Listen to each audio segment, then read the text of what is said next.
हितकारी मंगलकारी, अनुपम अभिनव जन मनहारी। छवि उज्ज्वल और नाम सुपावन, सर्वोपरि श्री स्वामी नारायण। जय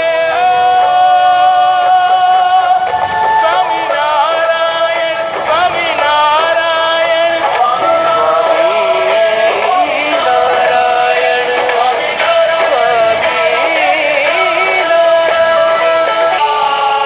प्रभु मुझे क्षमा कर दीजिए प्रभु। मैं अज्ञानी ये भूल गया था कि जीवन और मृत्यु प्रकृति के वो नियम है जिसका नियंत्रण आपके हाथों में है। महाराज जी, मैं आपसे एक निवेदन करना चाहता हूँ। कहिए।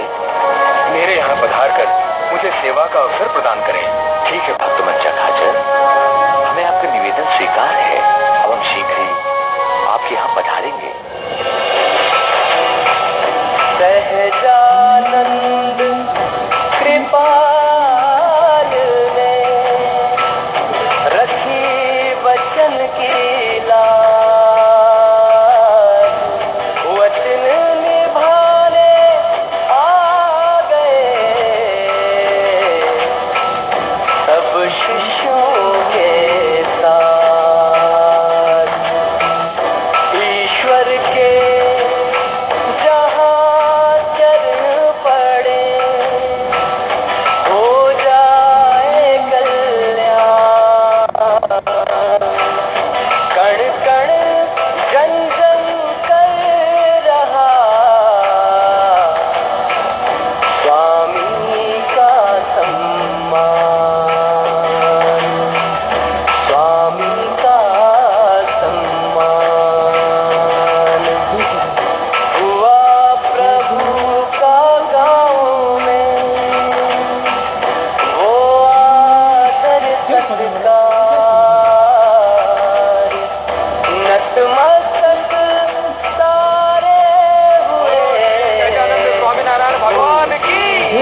पुत्रियों की भक्ति इस कृष्ण मंदिर में हमें वृंदावन का एहसास कराती है और इनकी मधुर भजन की ध्वनि से हमारा ये कृष्ण मंदिर कृष्णमय हो जाता है। इनकी इस निष्काम भक्ति को देखकर ऐसा लगता है जैसे इनका प्रभु से पिछले जन्म का नाता है।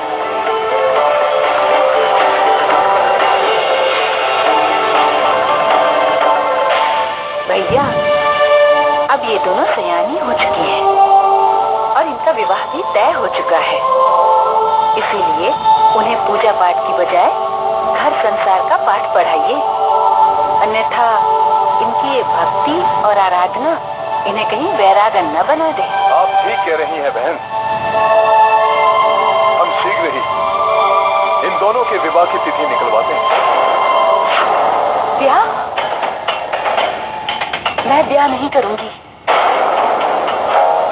और मैं भी ब्याह नहीं करूंगी माँ। लेकिन क्यों?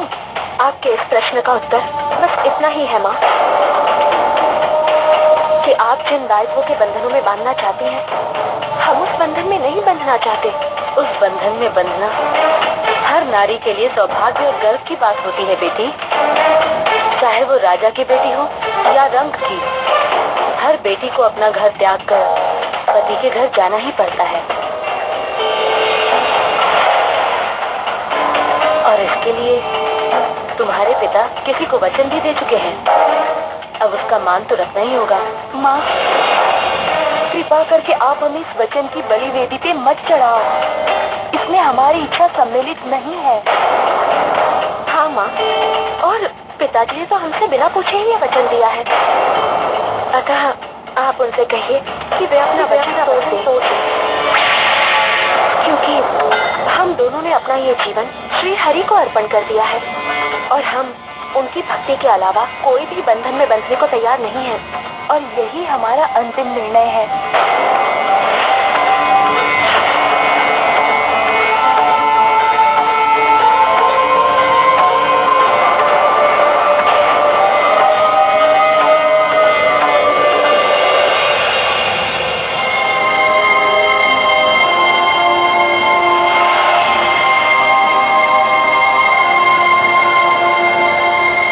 महारानी, हम आप दोनों के लिए एक शुभ समाचार लाए। हमने जया और ललिता के विवाह की तिथि निकलवा ली है। यदि आप दोनों सहमति दें तो हम उनके ससुराल वालों को सूचित कर देते हैं। महाराज, आप हमारी पुत्रियों के ससुराल वालों को संदेशा अवश्य दीजिए, किंतु विवाह का नहीं, विवाह तोड़ने का। ये आप क्या कह रही हैं महारानी? वही जो सत्य है स्वामी। हाँ स्वामी, हमारी पुत्रियां इस विवाह के विरुद्ध है। विरुद्ध है? लेकिन क्यों? आप चिंता न करें भाई साहब, उनके विरुद्ध जाने से क्या होता है भाभी? होता तो वही है ना जो माँ बाप और समाज चाहता है।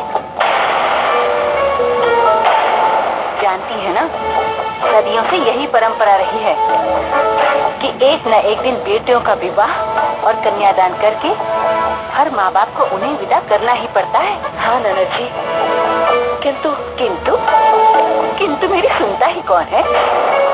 अरे, मैंने आप दोनों को कितनी बार समझाया कि बेटियों को इस पूजा पाठ से दूर रखिए। जो हुआ सो हुआ, परंतु अब क्या करें बहन? करना क्या है भाई साहब, उन दोनों पर थोड़ी सख्ती लाइए, पूजा पाठ से उन्हें दूर रखिए। थोड़े ही दिनों में उनकी अकल ठिकाने आ जाएगी। किंतु हम ऐसा कैसे कर सकते हैं ननद जी? यदि आप ऐसा नहीं कर सकती तो ये सब मुझ पर छोड़ दीजिए। आप तो बस ब्याह की तैयारी कीजिए।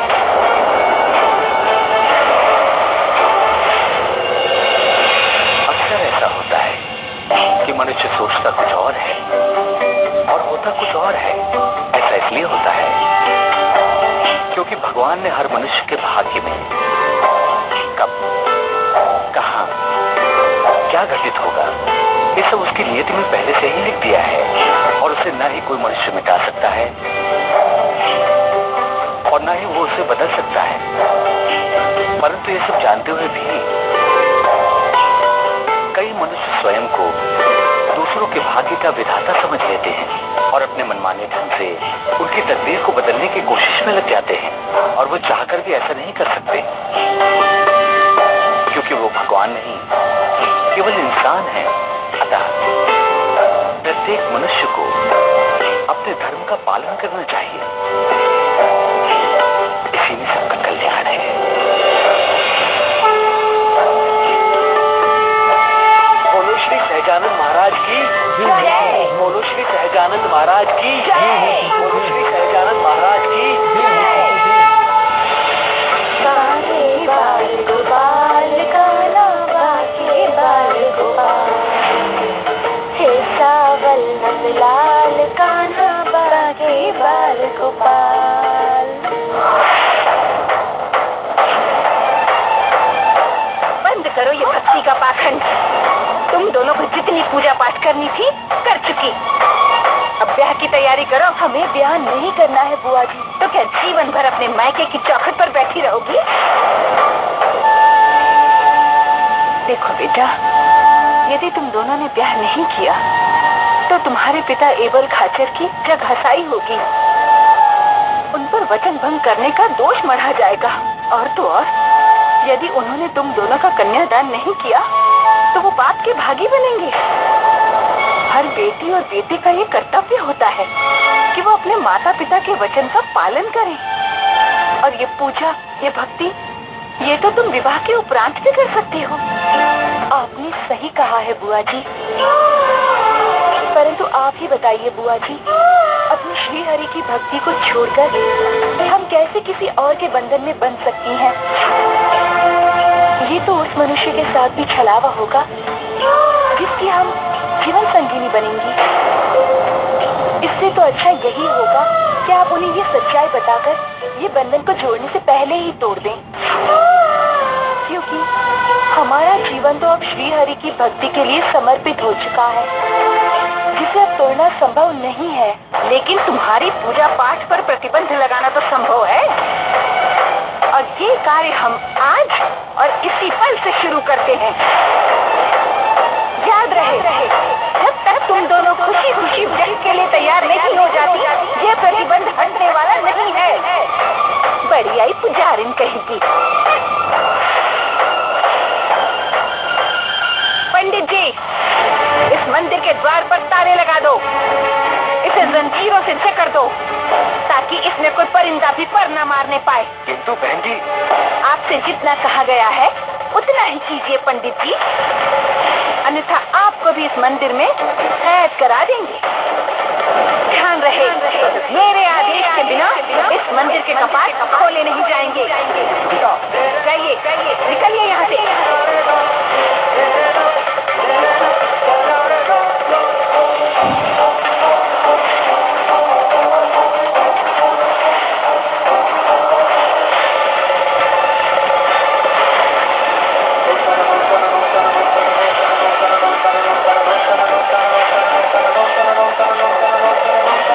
याद रहे, मेरे आदेश के बिना ये कपाट नहीं खोले जाएंगे। जी बुआ जी।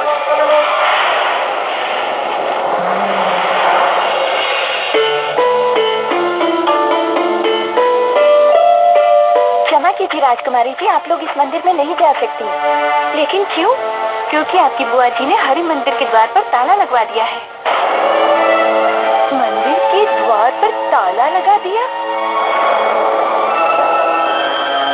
ऐसा नहीं हो सकता, बुआ जी ऐसा नहीं कर सकती। चलो ललिता, माँ के पास चलते हैं। हाँ चलो।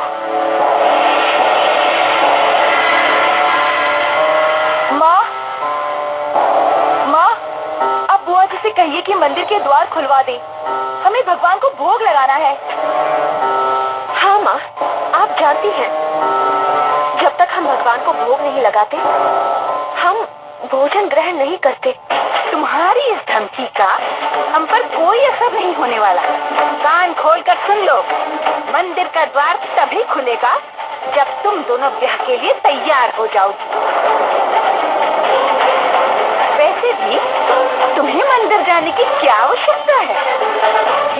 तुम्हारी भक्ति और श्रद्धा में इतनी शक्ति है तो बुला लो अपने भगवान को अपने पास।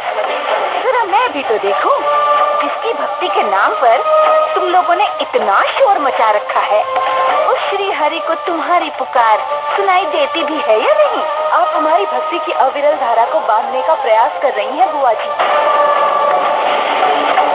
किंतु आप कदाचित ये नहीं जानती कि मनुष्य लाख चाहे फिर भी बहती धारा को बांध नहीं सकता। तर्क करने से कोई लाभ ना होगा जया, मैंने कह दिया तो कह दिया। उस मंदिर का तालाब उसी दिन खुलेगा जब तुम दोनों डोली में बैठकर इस घर से विदा हो जाओगी, समझी ना तुम दोनों?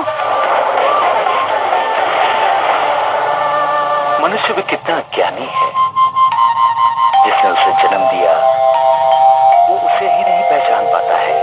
वो ये नहीं जानता कि ईश्वर का अस्तित्व तो कण-कण में समाहित है।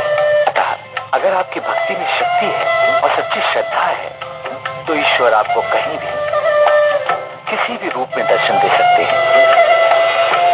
अतः अपनी आंखें बंद करो और अपने मन मंदिर में उसकी मूर्त देखो।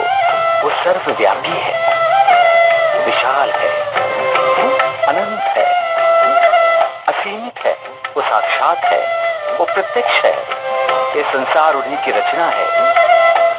वे जब जहां चाहें कहीं भी प्रकट हो सकते हैं, अपने भक्तों को कहीं भी दर्शन दे सकते हैं। वही शक्ति है, वही प्रेम, आस्था, वही विश्वास है, वही इस जगत के पहले और अंतिम सत्य है। इसलिए तो वो हर बंधनों से परे है। परंतु इस जगत में एक ऐसा भी बंधन है जिसके बंधन में यदि एक बार वो बंध जाए तो फिर उससे मुक्त नहीं हो सकते। वो अलौकिक बंधन है भक्ति का। अतः अपने मन को उसकी भक्ति में इतना लीन कर दो कि तुम्हें कण कण में उनका ही स्वरूप दिखाई दे। इसी में तुम्हारा कल्याण है।